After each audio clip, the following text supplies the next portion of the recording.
অ' খুৰী জলপান ভাজিছে নেকি? জলপান ভাজিছোঁ। ইমানখিনি জলপান কেতিয়া আদায় হ'ব আপোনাৰ? বোৱাৰীজনীক মাতি নল'লে কেলে? বোৱাৰীজনীক এদিন ফোন কৰি গম পাওঁ নে আছোন বোলো পিঠাও খুন্দিব লাগে জলপানো ভাজিব লাগে বোলো নাই কামসাৰ দিয়া নাই নিজে গম পাব লাগে নাই বিহুমুখীয়া ন। পিঠাগুড়িও খুন্দিলে জলপানো ইমানখিনি গোটাই লৈছে ভাজিবলৈ কেতিয়া আদায় হ'ব এইখিনি? ভাত বনাবলৈকে হ'ব আপোনাৰ?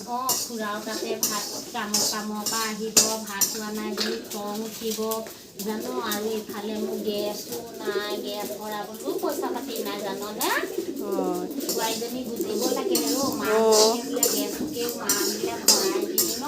বোৱাৰীজনী আহিব লাগে আকৌ বিহুৰ বতৰত এতিয়া কিমান কাম থাকে মানুহ ঘৰ দুৱাৰ চাফা কৰা পিঠা বনোৱা ঘৰ চফা কৰাই নাই জাননে আৰু এতিয়া চা নাতি নোতাকেইটা আইতা বুলিকে ওচৰ চাপি আহিব আৰু মই বাৰু তেহেঁতক বিহুৰ পিঠাকণকে জলপানকণকে যদি চা নিদিওঁ কেনেকুৱা লাগিব বাৰু কচোন ক।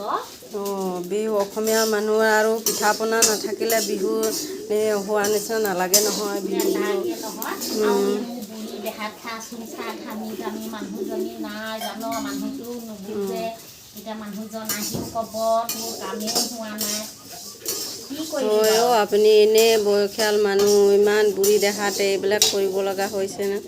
আজিকালি বোৱাৰীবিলাকে যিমান ক'লেও নুশুনে নহয়।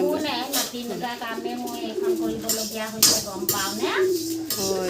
নাতি নোতাৰ কাৰণে কৰিছোঁ আৰু মই নাথাকিলে আৰু দুদিনৰ পাছত যদি মোৰ চকু আন্ধাৰ হয় আৰু নাতি দুটাক